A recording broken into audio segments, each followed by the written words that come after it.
El imperio más poderoso del mundo está a punto de perder a su emperador, tragado por la tierra que pisa. Las legiones romanas, siempre orgullosas, marchan con una arrogancia que precede a la caída. Sus estandartes dorados y escarlatas, símbolos de un poder indiscutible, se reflejan en las aguas oscuras de un pantano infinito. Avanzan por un desfiladero húmedo, un laberinto de fango y árboles retorcidos que parece no tener fin. El aire es pesado, denso con la humedad, y un silencio expectante. De repente, ese silencio se hace añicos. Un grito de guerra salvaje, gutural, estalla desde los bosques circundantes. Son los godos, liderados por su rey, Niva.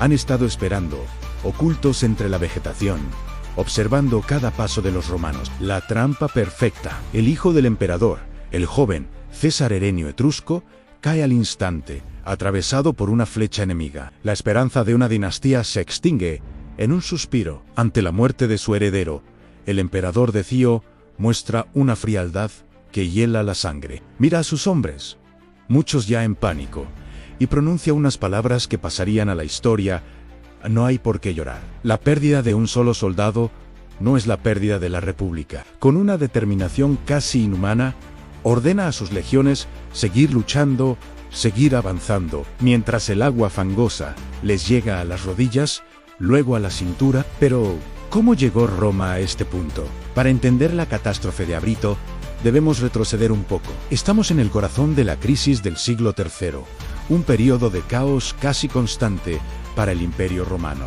Durante 50 años, el imperio fue sacudido por guerras civiles, colapso económico, plagas y una presión militar sin precedentes en sus fronteras. Los emperadores subían al poder y caían asesinados con una rapidez alarmante. La vida de un César valía muy poco. En este torbellino de inestabilidad apareció Cayo Mesio V Trajano. Decio no era un aristócrata de cuna, sino un militar experimentado, un hombre de las provincias del Danubio que había ascendido gracias a su competencia y lealtad.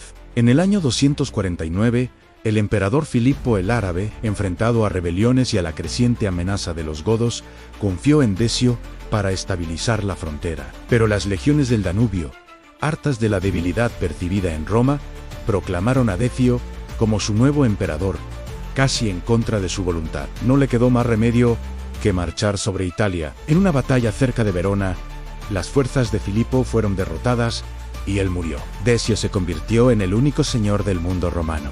Decio era un tradicionalista. Creía que la crisis de Roma no era solo militar o económica, sino también moral y religiosa. Veía un imperio que había abandonado a sus dioses, que había perdido su piedad y sus valores ancestrales. Para restaurar la grandeza de Roma, creía que era necesario restaurar la Pax Diorem, la paz con los dioses. Por eso, en el año 250, emitió un edicto que ordenaba a todos los habitantes del imperio, con la excepción de los judíos, realizar un sacrificio público a los dioses romanos. Este edicto no estaba dirigido específicamente contra los cristianos, pero ellos fueron sus principales víctimas. Su negativa a adorar a los dioses romanos y al genio del emperador era vista como un acto de traición y ateísmo, una afrenta que podía atraer la ira divina sobre todo el imperio. Muchos cristianos fueron arrestados, torturados y ejecutados,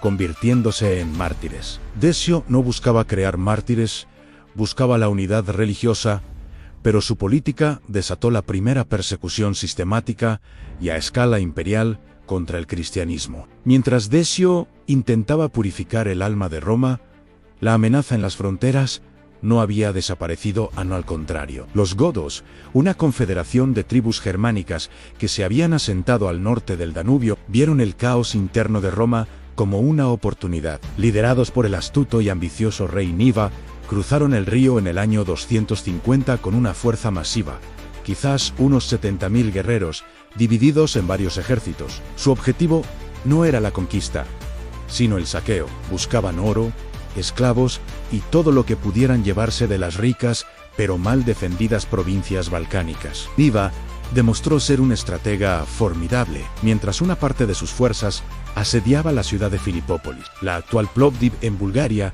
Él lideraba el grueso de su ejército en una campaña de devastación. Decio, recién consolidado en el poder, tuvo que abandonar Roma y marchar personalmente para hacer frente a la invasión.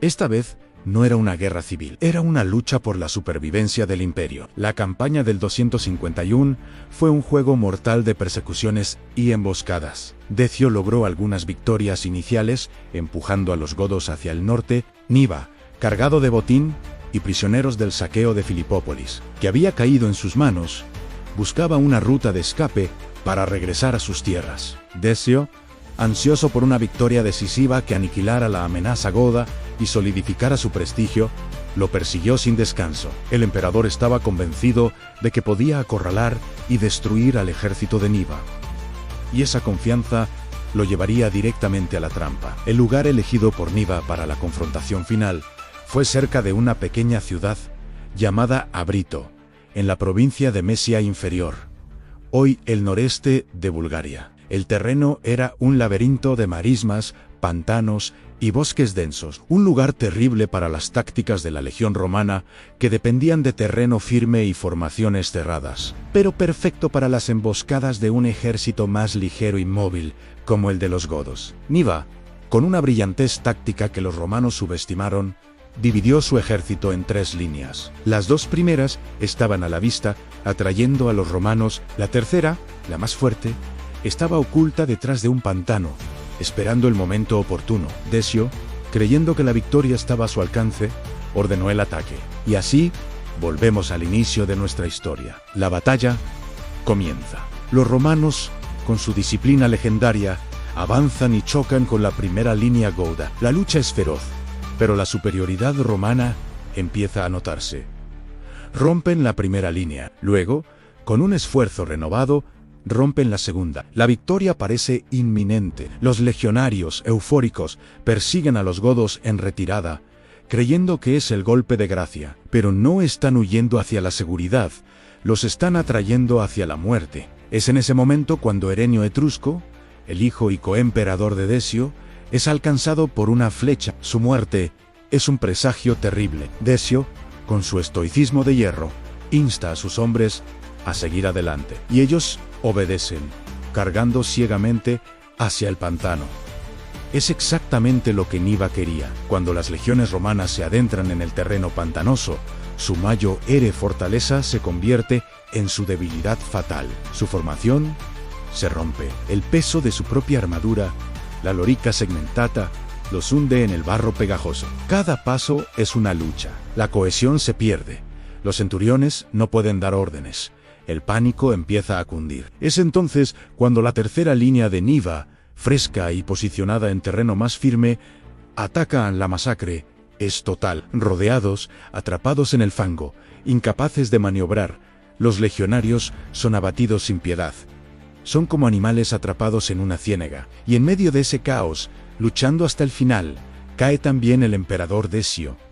El señor del mundo romano, el restaurador de la tradición, muere ahogado en el lodo, junto a miles de sus mejores soldados. Por primera vez en la historia, un emperador romano moría en batalla contra un enemigo extranjero. Cuando la lucha termina, el silencio regresa al pantano. Los godos victoriosos se retiran con su inmenso botín, dejando atrás un campo de muerte. Bajo una pálida luz de luna, el pantano burbujea, cubriendo lentamente los cuerpos, las armaduras y los estandartes. El cuerpo del emperador Decio nunca fue encontrado. El fango lo reclamó para siempre, convirtiéndose en su tumba anónima y eterna. La noticia de la batalla de Abrito fue un golpe devastador para la moral del imperio. El desastre fue el pistoletazo de salida para la fase más oscura de la crisis del siglo III. El nuevo emperador, Treboniano Galo, tuvo que firmar un tratado humillante con los godos, permitiéndoles conservar su botín e incluso pagándoles un subsidio anual para que no volvieran a atacar. Era una paz comprada, una señal de debilidad que inspiraría a otros bárbaros a probar suerte. La derrota de Abrito y la muerte de Decio no fueron solo una derrota militar, fueron un símbolo. Simbolizaron la vulnerabilidad de un imperio que se creía invencible. Demostraron que ni la disciplina de las legiones ni la voluntad de hierro de un emperador podían ya garantizar la seguridad de Roma en la crisis.